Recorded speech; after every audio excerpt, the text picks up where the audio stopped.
আসসালামু আলাইকুম প্রিয় দর্শক, আশা করি সবাই ভালো আছেন। আস্থা নিউজের পক্ষ থেকে সবাইকে স্বাগতম। আজকে আমি আলোচনা করব বাংলাদেশের নিয়তি নিয়তি নিয়ে। যেমন বাংলাদেশে আপনারা জানেন সদ্য সাবেক প্রধানমন্ত্রী অবৈধ সরকারের শেখ হাসিনা ছাত্র জনতা অভ্যুত্থানের মাধ্যমে ভারতে পদত্যাগ করে ভারতে পলাইতে বাধ্য হয়েছেন, যিনি এখন এক প্রকার বন্দী অবস্থায় আছেন ভারতে। আমি বলতে চাই, আপনারা জানেন এই সাবেক প্রধানমন্ত্রী যার মুখের কোনো আহ, মানে সীমাবদ্ধতা নাই, তিনি যখন যা মনে চায় তাই বলে ফেলছেন। তিনি যে একজন প্রধানমন্ত্রী, তার কথাবার্তা আচরণে কখনো সেরকম স্ট্যান্ডার্ড মান ছিল না। পক্ষান্তরে আপনারা জানেন কাঁঠাল থেকে শুরু করে বিভিন্ন কাঁচামরিচ, কাঁঠাল, ডিম, বিভিন্ন রেসিপি উনি বলে বিভিন্নভাবে সমালোচিত হয়েছেন, ট্রলের শিকার হয়েছেন। কিন্তু ওনার লজ্জা ছিল না। লজ্জা না থাকার কারণেই সে এই ধরনের কুরুচিপূর্ণ বক্তব্যগুলো একের পর এক করে গেছে। সর্বশেষ ৭১ টিভি ফারজানার উপর প্রশ্নে এই হাসিনার পতন হয়। হ্যাঁ, প্রশ্নের মধ্যেই শুরু হয়ে যায় পতন। তিনি বলেছিলেন সর্বশেষ তার কুরুচিপূর্ণ বক্তব্য হচ্ছে যে রাজাকারের নাতিপুতিরা চাকরি পাবে, মুক্তিযোদ্ধার নাতিপুতিরা না পেলে কি রাজাকারের নাতিপুতিরা পাবে? মেধাবী কি রাজাকারের নাতিপুতিরা? এই ধরনের মন্তব্য করে তিনি সর্বশেষ সমালোচনা এসেছেন এবং যার পরিপ্রেক্ষিতে দেশ ছেড়ে পালাইতে বাধ্য হয়েছেন। আমার আলোচনা ভিন্ন জায়গায়। আমি আজকে আলোচনা করব বাংলাদেশের মাটি মানুষের নেত্রী, বাংলাদেশের গণতন্ত্রের প্রতীক, বাংলাদেশের অহংকার, বাংলাদেশের স্বাধীনতার প্রতীক, যিনি রত্নগর্বা এবং মহিষী নারী, আপসীর নেত্রী বেগম খালেদা জিয়াকে নিয়ে। আপনারা জানেন আরো প্রায় ১০-১২ বছর আগে বেগম খালেদা জিয়া হাসিনা সম্পর্কে দুইটা কথা বলেছিল, যে হাসিনা একসময় দেশকে ধ্বংস করে দেশ থেকে পালাবে। নাম্বার ১, কথাটা 100% মিলে গেছে। এরপরে আরেকটা কথা বলেছিল, আওয়ামী লীগকে আমরা আরো কিছুদিন সময় দিচ্ছি পচার জন্য। এই আওয়ামী লীগ পচে গলে গন্ধ ছড়াবে, দুর্গন্ধ ছড়াবে সমাজে, এই পথে যাচ্ছে। সুতরাং আমরা আরো কিছুদিন সময় দিচ্ছি আওয়ামী লীগকে পচার জন্য। আজকে আওয়ামী লীগের যেভাবে পতন হয়েছে, স্বৈরাচারের যেভাবে পতন হয়েছে, আপনারা নিশ্চয়ই দ্বিমত পোষণ করার কোনো অপশন থাকবে না, কেউ দ্বিমত পোষণ করবেন না যে খালেদা জিয়ার এই কথাটা মিথ্যা হয়েছে।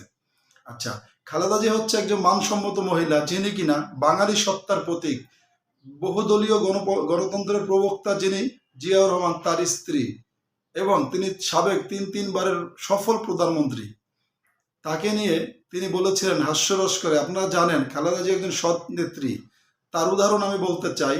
আপনারা দেখেন ২ কোটি টাকা এতিমখানার যে ২ কোটি টাকার মামলায় তাকে জড়ানো হয়েছিল, সেই ২ কোটি টাকা কিন্তু তার অ্যাকাউন্টে ছিল এবং এখন বেড়ে প্রায় ৮ কোটি প্লাস হয়েছে। সেই মামলায় তাকে জেলে নেওয়া হয়েছিল অবৈধভাবে, অবৈধ রায়ের মাধ্যমে, মানে আদালতকে কবজা করে। আপনারা জানেন আদালত বিচার বিভাগকে কবজা করে কিভাবে, তার নামে এই বিচারের নামে প্রহসন করে নেত্রীকে দিনের পর দিন, মাসের পর মাস জেলখানা রাখা হয়েছিল। শেখ হাসিনা বলেছিল যে খালেদা জিয়াকে ৮০ বছর বয়স নিয়ে যে কটূক্তি করেছিল, বয়স হয়ে গেছে, এমনিতেই মরে যাবে, এই সেই। আচ্ছা, আপনারা দেখেন ভাগ্যের কি নির্মম পরিহাস যে আজকে সেই শেখ হাসিনা কোথায়? পক্ষান্তরে আজকে বাংলাদেশের জনগণের নেত্রী, বাংলার নেত্রী বেগম খালেদা জিয়া কোথায়? ইতিমধ্যে আপনারা জানেন বেগম খালেদা জিয়া প্রকটল পাচ্ছেন, প্রধানমন্ত্রী মর্যাদার প্রায় প্রকটল পাচ্ছেন, যেটা কিনা স্বৈরাচার শেখ হাসিনা দেয় নাই, উল্টা আরো তাকে বালুর ট্রাক দিয়ে আটকায় রাখছে, হামলা মামলা। এগুলো করার কারণ হচ্ছে হিংসা, জনপ্রিয়তার সাথে হিংসা করে এগুলা করা হয়েছিল।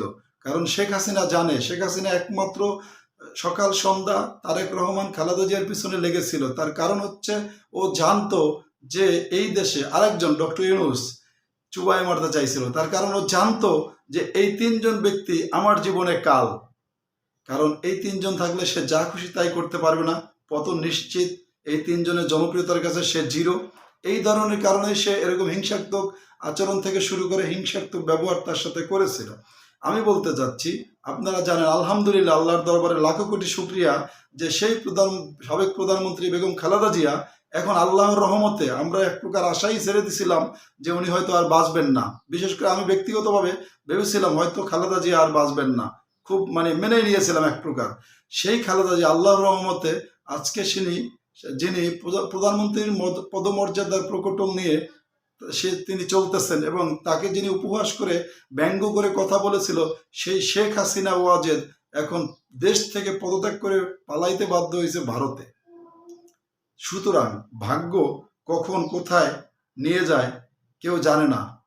সিংহাসন অবৈধভাবে দখল করে উল্টাপাল্টা কথা বলা যায়, কিন্তু উল্টাপাল্টা সবসময় ট্যাকেল দেওয়া যায় না। আমি বলতে চাচ্ছি, আপনারা জানেন আলহামদুলিল্লাহ বেগম খালেদা জিয়া শেখ হাসিনা পলায়নের পরে যখন 7 তারিখে 8 তারিখে একটা সমাবেশ হয়েছিল, আপনারা জানেন সারপ্রাইজিং ভাবে, মানে অবিশ্বাস্যভাবে, আমরা কল্পনা করতে পারি না, এবং ওইখানে আমি ছিলাম সেদিনও মিটিংয়ে, আমরা কল্পনা করতে পারিনি যে খালেদা জিয়া আমাদের সাথে বক্তব্যে শরিক হবেন। তিনি অত্যন্ত গুছানো বক্তব্য দিয়েছেন, প্রতিহিংসা পরায়ণতা না রেখে শেখ হাসিনার মতো তিনি অত্যন্ত নমনীয় হয়ে যা বক্তব্য দিয়েছেন। তিনি অনুরোধ করেছেন যে কেউ যেন এই সুযোগে আজে বাজে কাজকর্ম না করে বেড়ায়, কেউ যেন হিংসাত্মক আলোচনা মানে মনোভাব না রাখে। তিনি এই ধরনের সামাজিক বক্তব্য রেখেছিলেন, যেটা সর্বমহলে প্রশংসনীয় হয়েছে। এবং আরেকটা মানে ইম্পর্টেন্ট বিষয় সেটা হলো, খালেদা জিয়া গত 2-3 দিন আগে আপনারা দেখেছেন সারা কুক তার শরীরের খোঁজখবর নিতে তার সাথে মিটিংয়ে বসেছিলেন, হ্যাঁ, এবং তার শারীরিক খোঁজখবর নিয়েছেন, এবং তার সাথে বিগত প্রায় 10-12 বছর পরে আমরা দেখলাম আমাদের নেত্রী, মানবতার নেত্রী, জনগণের নেত্রী, গণতন্ত্রের নেত্রী, বাংলাদেশের নেত্রী, আপামর জনগণের নেত্রী বেগম খালেদা জিয়া এই প্রথম মানে কয়েক বছর পরে এই বয়সে এখন এসে তিনি সারা কুকের সাথে বৈঠক করেছেন। এটা আমাদের কাছে অত্যন্ত আনন্দের, অত্যন্ত আশার এবং অত্যন্ত আবেগের। আমরা আশা করি, আল্লাহর কাছে দোয়া করি, আল্লাহ এই আমাদের সাবেক প্রধানমন্ত্রীকে, দেশনেত্রী বেগম খালেদা জিয়াকে নেক হায়াত দান করুক, দীর্ঘায়ু দান করুক, এবং সুস্থতা কামনা করে খোদা হাফেজ। আসসালামু আলাইকুম।